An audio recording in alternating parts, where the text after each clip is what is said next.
He's been a real leader since he's become on the board of Freeholders, now Commissioners. Jim Kern.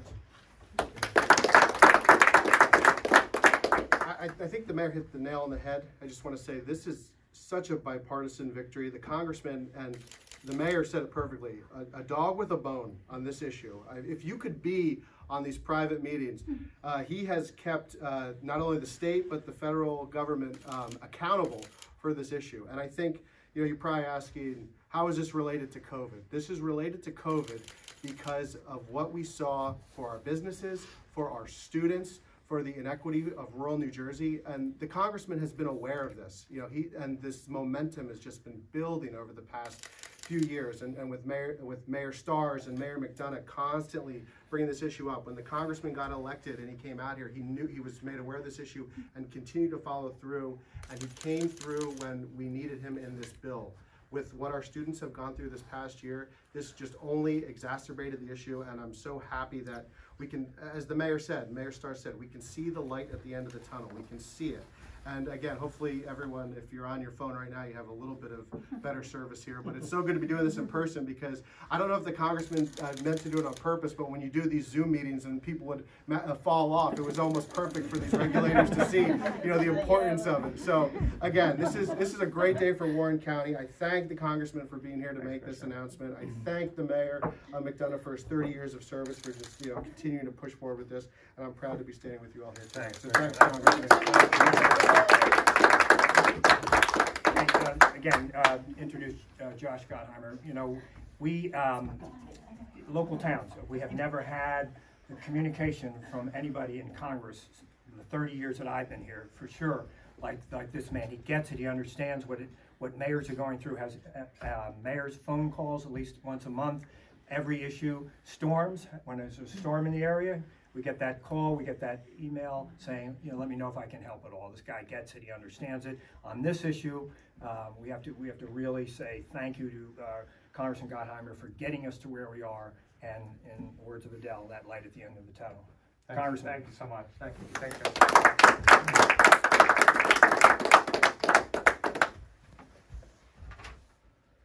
Well, I feel great. I mean, I'm ready to go home. Thank you so much, Tim. Thank you so much, Mayor, for welcoming us here. It's great to be together in person. It's a treat, right? And we never get this anymore. So it's a real gift. So thank you so much. And a year when the Jets didn't pull through, you're pulling through here big. and the fact that you're wearing the green tie, I love it. Let me begin by thanking Commissioner Kern. Thank you so much for your leadership and the fact that you've dug in so quickly on this issue with the mayors, with the community, making the case is exactly what we need. We need champions. You know, we've got an unbelievable set of champions up here who've realized this for years. I think we met in this. Didn't we have a meeting in this room once? Yes.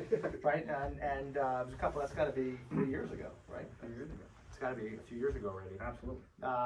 Thank you, Commissioner Ciesla. Thank you so much, and Robert, thank you so much for your leadership and for what you're doing, and the pledge that you made today. It's incredible. You made that on television, so you know, you're stuck now. I do want to thank the dream team of mayors, along with Mayor McDonough, and of course Mayor Stars and Mayor Duffy, and Blairstown Mayor Morgan. Thank you so much, and Mayor Stracco. Thank you so much for your leadership. And it is true what Adele said, Mayor Stars said, that from the beginning we had a meeting. I remember it, and it was very clear that top of the agenda was this item, right? It was the top of the agenda. And I remember coming there and you all said to me, listen, we've got a lot of people who say a lot of things over the years, and we've had a real hard time getting anywhere.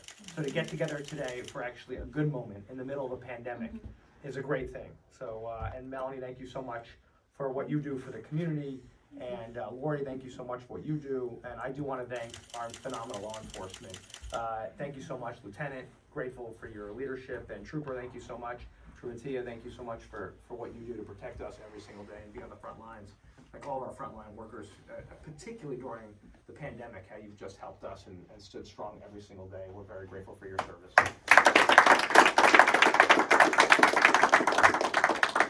So the COVID-19 emergency relief package we passed last week was a win for us, right? For our communities, for our families, for our small businesses, and most importantly, for our health. It will help us get to the other side of this pandemic.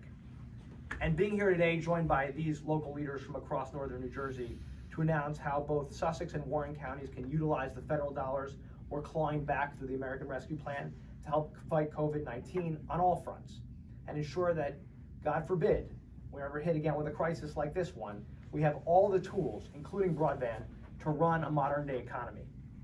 And, you know, this has not been an easy time for our community or for our country. I think we all agree on that. You know, we were literally in the eye of the COVID-19 storm a year ago. We were speaking all the time, if you remember, on those Zooms. You know, I remember just being in my office 20 hours a day for weeks and weeks and weeks in my home with my kids screaming outside. You know, and how tough it was for so many of our families and for so many of our businesses and towns. You know, fast forward, we've had at least 160,000 cases in the 5th District.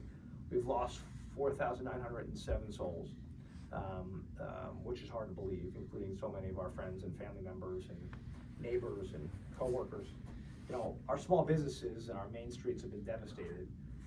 You know, we've lost nearly 1/3 of our small businesses in the state of New Jersey, right? Not to mention so many restaurants and other businesses that had to shutter or were not able to transform during this time. And our schools, many of them been in and out, right? With our kids falling further behind and tough mental health issues, it's been a very tough time.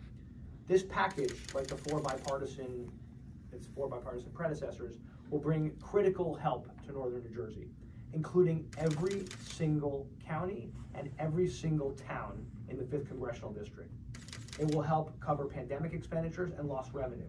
In the end, the more than $476 million we're clawing back to the 5th District will get vaccines into more arms, bring critical dollars to our schools and those who've lost their job, and help with child care. It will inject essential investment into our communities to help pay for law enforcement, firefighters, and EMTs, and invest in local infrastructure, including water, sewer, and of course, broadband. Nearly 40 cents of every dollar that is sent to New Jersey will go local, to our counties and our towns. Why does this matter? It's something that this was one of my biggest fights in this bill. I had a few key areas.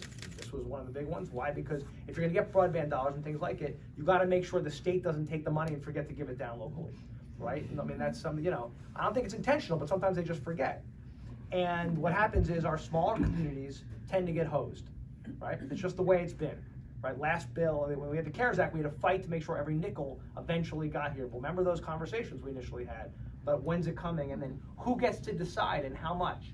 There's literally a formula map that says this is how much should go to every town and to every county. Hard stop.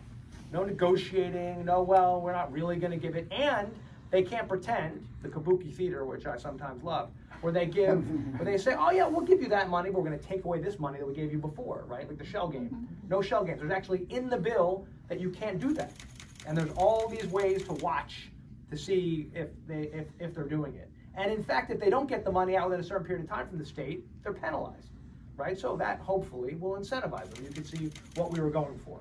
The bill will also help lower healthcare premiums for those struggling during the pandemic.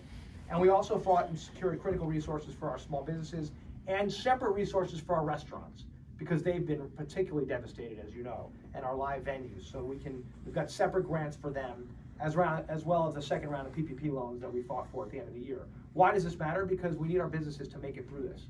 They not only keep people employed, but they're essential to our towns, right? We know this, and so that's something that we fought very hard for. And beginning this week, every family who makes less than $160,000, which is an enormous portion of obviously northern New Jersey, will get a check sent to them directly, representing an enormous tax cut for middle-class families.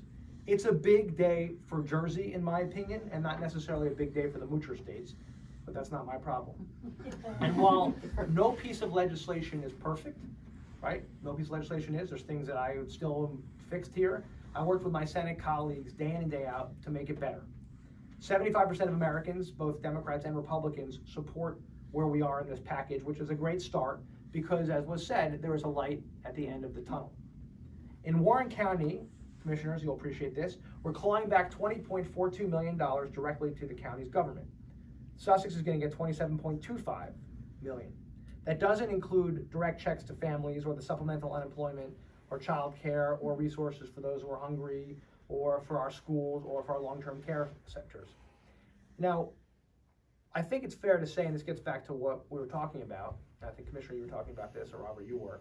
It's fair to say that we learned a lot and were forced to adapt quickly when life shut down a year ago.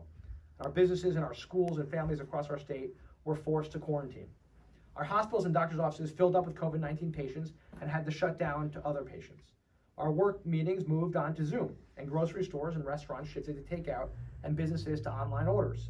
And in most places, our students moved to online too. Remote classes, telehealth, and Zoom conference calls became the norm for most Americans and for most people and families in my district. And FaceTime became the norm for grandchildren visiting with their grandparents and for loved ones to say goodbye through a nurse's phone in the hospital. But one thing we all realized pretty quickly was that huge swaths of our country, including far too many communities right near here, were unconnected. Broadband simply wasn't an option for them, so no remote classes, no telemedicine, no Zoom meetings. The digital divide and its real impact on our families and businesses couldn't be starker than if you drive around right here. Ask any of these mayors you heard from today, or the ones you didn't, including the one of our key internet service providers from the region. If you ask any of them who've been working on this, they can all tell you, right? I mean, Hardwick's a great example. You just got broadband to the town hall, right? Just. Not yet. Coming, right? Another commitment, better show. Together, we've been fighting, right? We saw, because together we've been fighting for this because we understand the realities. To get all our communities connected with broadband is our key objective. The American Rescue Plan, these resources are going to help change that. Working together, I know that we can finally get this done and bring connectivity to every corner of the 5th District. That's our goal, right? As Adele will tell you, or Straka will tell you, like how many times you drive up and down the street and they hear from people who say, we get nothing, literally nothing. You've told me about the streets where there's nothing. I'm not talking about a half hour to download a TV show, right? I'm talking about nothing, zero connectivity, or a dial-up, forget it. You'll never be able to send a document out, right? I mean, how many, right? It's literally, you can keep hitting it and there's, right, you may get something down, but try getting that document sent out to work or to school. This is not going to happen overnight. We know that, right? Because like all of you has famously said, like, and this is one of my favorite quotes, I'm sure you've heard it a lot, as hard as this is going to be, I still believe in a place called hope. And We like that. And whether it's 36 months or whatever the timetable is, the idea that we actually see a path and now we'll have the resources to get there is the key ingredient we've been missing. We fought for lower dollars for cost, right? We fought for lower dollars of how much to get from the street to the house. We then said, well, what about upgrading the speeds? We negotiated for that. We had people make us promises, right? And then we suddenly try to keep track of those promises and the company got sold, something changed hands, something, right? Whatever happened. Now it's in our hands to do something about. When we fought for this provision in this COVID-19 package for resources to help connect the unconnected rural America, some of my colleagues literally looked at me like I was crazy. Why would I be fighting for broadband in New Jersey? Right? I mean, it's often a question that I get. Right? Their jaws dropped when I told them the facts that scores of families and businesses in my district were unconnected, either because there wasn't fiber into the community or it was impossibly expensive to wire it. I remember some of the meetings right after I was elected and when we sat down and you explained how many of the homes in your communities, plus the borough halls, as we mentioned, had zero connectivity, even for emergency services, which were key, right? Right? Nothing. Others had dial-up from a bygone era.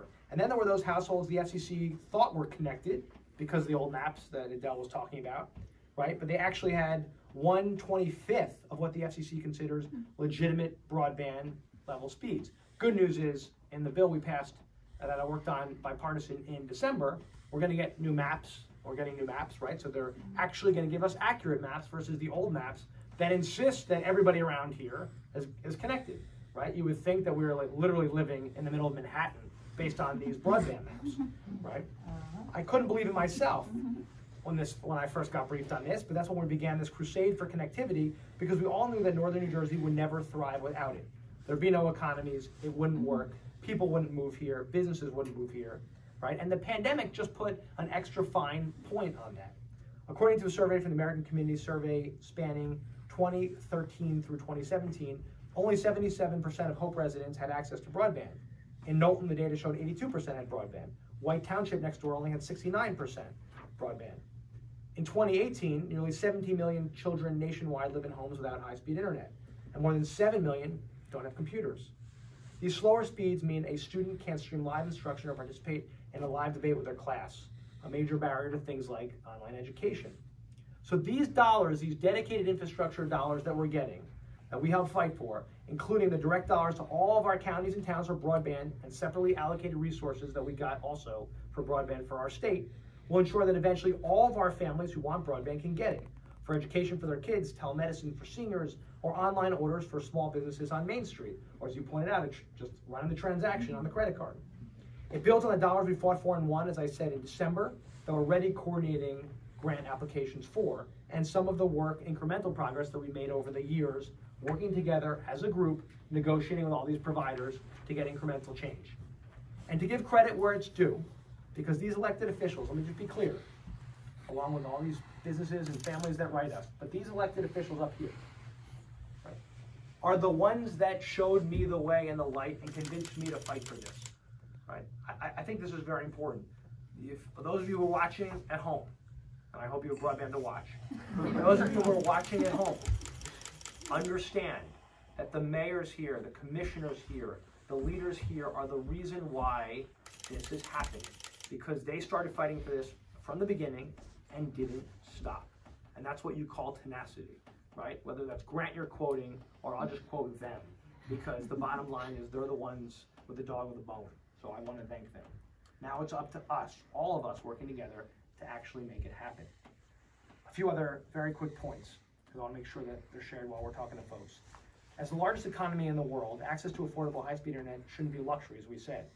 The telephone isn't, running water isn't, as Robert pointed to, right? In 1935, we decided as a country that we were going to put telephones in everyone's home. Why? Because we knew it was key to the economy and key to national security, to our safety. So we made a decision, and now everyone has a phone. Why was that important? Because we knew we were looking forward in the long run and understood that it was essential, right, Commissioner? We understood that if you actually, if you gave everyone a telephone, we could have one country and it could be part of the economy. And that's exactly what happened. Economists will tell you that was a very pivotal decision, just like electrification was in our country, or putting out running water, right? These things are critical. Broadband is exactly the same thing. You're living in a bygone era if you are unconnected, right? You simply can't compete.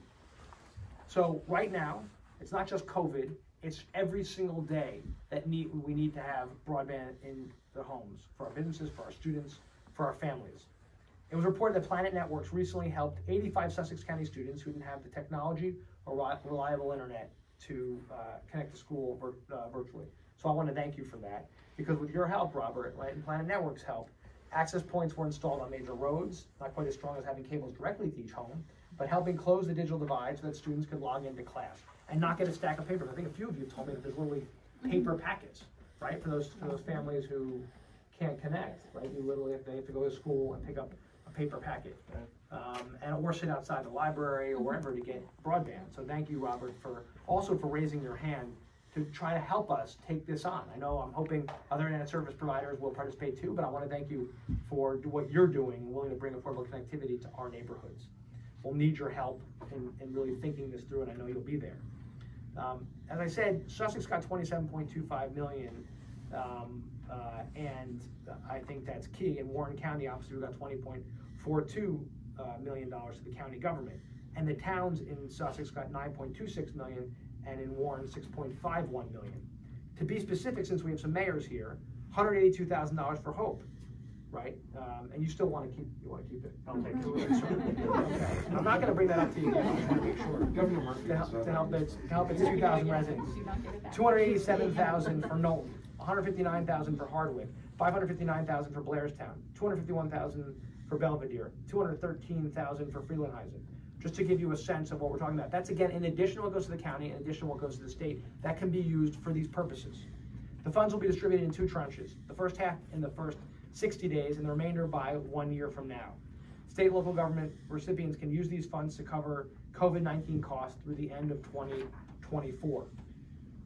All of these dollars, if the counties and local governments want to, can be invested in broadband infrastructure and improving broadband connectivity for our residents. A great win, as I said, for our communities. On top of every dollar to our counties and towns available for broadband connectivity, as I mentioned, one thing that I fought for alongside my colleagues was that additional $10 billion to the state that can be used for broadband purposes and broadband infrastructure for connectivity for the unserved. The state of New Jersey expected to receive $190 million as part of that $10 billion we fought for. And I'm sending the governor a letter today urging him to invest a portion of those resources to improve broadband here in Warren and Sussex counties. I'm immediately getting in line and saying these dollars should come here. So, Governor, if you happen to be online. Earlier this month, I brought together Planet Networks, Milton Mayor Stars, Warren County Commissioner Kern, and several others who are here today for a roundtable with, as Adele talked about, with the NTIA, right, which is the President's advisor on broadband. That's key to understand how we apply for these things and fight for them, and we need to keep that coordination going. I know our working group will, and we're going to follow up on that conversation with the announcement we're having today with these real dollars, obviously, which is a big day for us. No, last point. There's other parts of this bill that we fought for that I think are key. One is, of course, vaccinations, which I know are essential to opening up and reopening our economy. 1 in 7 in New Jersey have been vaccinated. We're not there yet, and you know, we're getting more vaccines, but I know that this is something that we're all focused on. It's why we put resources in this package to get better distribution and deployment and testing and tracing to make sure by May 1st, which is the President's goal of actually getting everyone vaccinated. And I believe we should start and be focused on teachers so we can get our schools reopened. I know many of our schools are reopening fully here, which I think is terrific, but we can do it safely, and I think we should be pushing very hard on that. We're also bringing critical dollars to help our schools, as I said, reopen safely, and to help those who've lost jobs or need help with childcare get help. We've done more for unemployment to help those families who need extra help, and one thing I fought for is to get waived up to $10,200 for federal taxes on that unemployment dollars, because people don't realize they're actually getting taxed on their unemployment. The state has already waived that, so that's big. We also got extra help for food insecurity. We have a lot of families here, as well as throughout New Jersey, that are going hungry, and we're making sure that the summer program we had open last summer through the schools can feed kids over the summer, so it's not just during the school year. I think that's important. Keep in mind, we got extra resources for our firefighters, for EMT, and for law enforcement on top of the broadband dollars to make sure they're supported, including $100 million for the AFG program, the Assistance of Firefighter grants, and $200 million for SAFER grants to help protect them while they protect us. As I said, we also fought to help with lower health care costs for the Affordable Care Act for our seniors and more families, and help with COBRA, those who've lost their jobs are on COBRA, which is very expensive, to help for a period of time as we get through this, as well with our rural hospitals. And I'm hoping our rural hospitals will apply for those dollars to help them, because a lot of them are hurting right now because of COVID. So at the end of the day, this package is going to help us enormously in Sussex and Warren County. Claw back federal tax dollars back here to where they belong in Jersey. I'm thrilled to know that our local officials are going to work together to make sure we get those broadband dollars back here to New Jersey and to Sussex and Warren County. Listen, it's an unbelievable day. Now we got to get it done. We live in the greatest country in the world, and there's no reason if we work together, we can't make it happen. So thank you, and God bless all of you. Thank you so much.